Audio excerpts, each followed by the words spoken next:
All right. So, welcome, Melissa, to the African Diaspora Program. I'm happy to have you here this evening. So we start with you introducing yourself and telling us a little bit about your background on when you moved to the UK, the situation on when you moved to the UK. What was the situation like? What made you come over here? And was there any particular goals you had in mind coming over to the UK? And if there were goals, how did you achieve that goals, or did it change along the line? Just a full story about your background and where you're coming from and where you are now. Okay, thank you very much for having me. My name is Melissa Coley. I am a 42-year-old RMN registered nurse. I came to the UK in 2000, November of 2000, and I came to the UK with no plans at all. I came on holiday for 6 months. That 6 months holiday ended up with me going into college, doing my health and social care at the time. They're called NVQ level 2. At that time, I then applied for a student visa. And I was told that I'm not eligible for it because I came as a visitor. However, at that time, it didn't deter me from continuing my studies. I continued to pursue my studies. I did my NVQ level 2, I did my NVQ level 3, and I went on to do my NVQ level 4 and my registered manager's award. I think at the time I was one of the fortunate ones in the sense that when I came to the UK, there was not a lot of scrutiny done in terms of employment rights. And as long as you were a student, you could be employed to work 20 hours per week. I got a job working 20 hours a week in a care setting for adults with learning disability. And I think from there, I kind of sort of build my career up in terms of climbing up the ladder, being not just working 20 hours, but then my hours increased to 35 hours a week. Then before you know it, I was doing 37 and a half hours a week. At that point, I was then a senior support worker for the company that I used to work with. Again, still continuing my studies because my focus at the time was to get as much as I could because I'm coming from Jamaica and I had no formal qualifications in terms of what would be my next step. So in everything that I did, my studies was at the forefront of it all. I remember applying for a deputy ward manager's post, and then I was successful. And I'm thinking, okay, here we go. They're going to start asking me now for papers, which I haven't got. But I think the disadvantage or the advantage to that was because I was already working in the company, there was not a lot of scrutiny done. So I managed to get away with that. I then applied for a home manager's post, which I was then successful in that home manager's post. And I went on to be that registered manager for that home for several years until I put my papers into the Home Office. Now, how that came about was I became pregnant with my third child. And when I became a home manager, at that point, they were asking for my documentations, my right to work and stuff, because a lot of things in terms of immigration rights had changed by that point in the UK. And I remember going to a solicitor and he says to me, right, for you to put this in, you have to go back to Jamaica.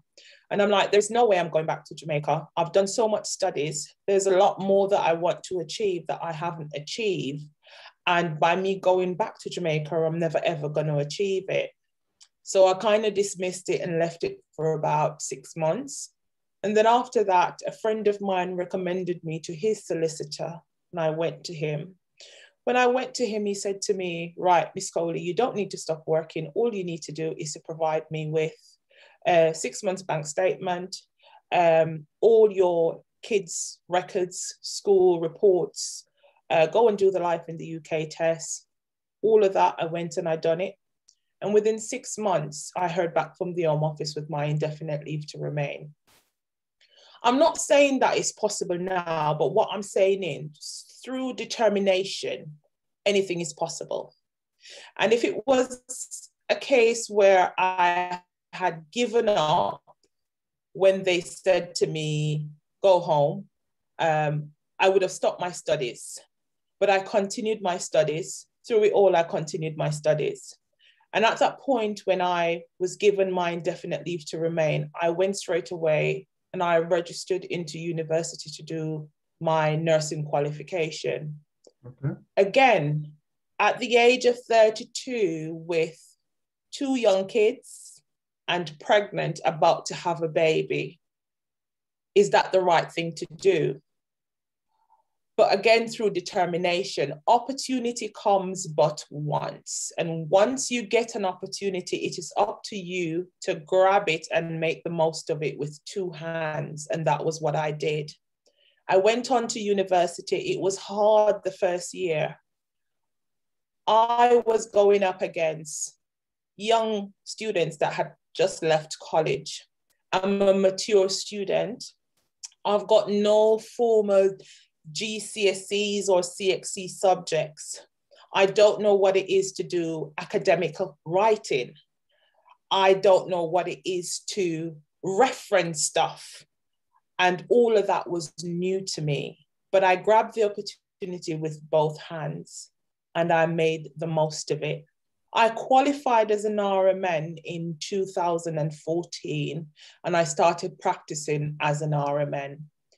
And I think from there on out, I like to see myself as a born leader. I don't believe that leaders are made. I believe that leaders are born. And I see myself as a born leader. And based on my personal traits, I've always grabbed the bull by the horn and just run with it. And wherever it takes me, it takes me. Okay. When I finished my nursing and I started working, I climbed the ladder really quickly because of my potential. I'm a doer, I just get things done. I stepped up to senior staff nurse. From there, I stepped into a ward manager's role. After that, I stepped into a interim director of clinical services role, and that's the role that I'm in today. And it, as I say, it won't come in, and you've got to be willing to make sacrifices for it. Nothing in this life comes easy, and nothing in the UK comes easy. You are not going to have somebody that is going to spoon feed you. What you need to do is have clear goals, clear direction, people around you that will support you regardless of how far they are. If it's even a phone call to say, you know what, I've got your back, I will be your cheerleader, go for it. That is what you need. And I had that support. And because of that support, I am where I am today. I'm not saying that I'm there, because I want to go to higher heights and deeper depths. So I'm not saying that I'm there, but I've got the support around me to get me there. And I'm hoping that you guys as well, if you're here in the UK, or if you're back home and you're deciding to come to the UK, that you can draw on that level of support from friends, from family, even from strangers. You never know. Different platforms that will motivate you to reach your goal and to achieve what you want to achieve. So basically, what you're saying is that you came to the UK, you worked your way up from the ground to the level you are in now, but it was all born out of determination, sacrifice, and then the community you made around you. Well, that was wonderful, Melissa. I mean, me, for example, I've been here just for a year. A lot of people wouldn't agree with that, but I came to the UK last year, and it's just a year now. But what I did when I came in was to make a community for myself. I mean, I wouldn't survive. I know that you're in a new culture, a new country, which a new way of living, or the only way you can survive here. I mean, your mental health is also very important. The only way you can make it through here is the community you surround yourself with. And this African diaspora is also a kind of community I'm trying to put together for anybody that needs it, anybody that needs the mentorship, the motivation, the inspiration to come here and get it. So I would like to ask you, or can you pinpoint the ups and downs you experienced during this process? The ups, that well, I'll start with the downs first. The downs is that when you come here, your first couple of months, you will be lonely.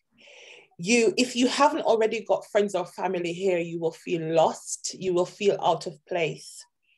You will feel like, what am I doing here? I've left everything back home and I've come to a new country. And if you're not careful, that thing can drive you into depression. And it can drive you to do things that you wouldn't normally do back home, or be somebody that you wouldn't normally be back home. So that's the downside of it. The upside of it is having people around you, people that you trust, people that love you and they've got your best interests at heart. The upside of it, you wouldn't get back home. There is that opportunity here. And that's another upside of it. Okay. Well, I think that says a lot. But I'm going to ask you now, do you think there's something you would have done differently if you're given the chance to go through this process again? Do you think there is anything you could have done differently and things would have turned out better earlier enough than taking that long process? To be honest with you, I don't think there is. And I think that if I was given the opportunity to go back and do it all over again, I would have taken the same route, because everything in life is a process. Yeah. And we women, we like to wear golds and we like to wear diamonds, but we don't know the process that gold and diamond goes through to get to where it's actually ready to go on the shelf for us to buy it. And I like to liken myself as gold and diamond. So it was my process that I had to go through to make me the person I am and to take me to where I want to get to. Okay. Well, fair enough. Fair enough. I agree with you. Okay. Well, what is your advice to youths that are still trying to find their feet in the UK, whether they are born in the UK or they just moved to the UK, or someone like me that just been here for a year, or another person that is coming in on September or maybe January next year? What is your advice in general to any youth that is trying to fit into the system, to settle down here and make a life for him or herself here in the UK? My advice to that person, be it he or she, is have a goal. If you haven't got a goal, you don't know what you're trying to achieve. So it's having a goal and then making small steps to achieve that goal. At times, those small steps will seem insufficient, but it's the small things that count. So that would be my advice. My other advice is try not to get too entangled with the wrong crowd, because friends can lead you in the right direction, but friends can also lead you astray. And us from an Afro-Caribbean background, we grow up with certain principles. Those principles, when you come to the UK, try and stick to your principles. And those principles will see you through. They will make you into a better person when opportunities present itself. Try and grab hold of the opportunities, but make sure that they are in line with your goal and what you're trying to achieve.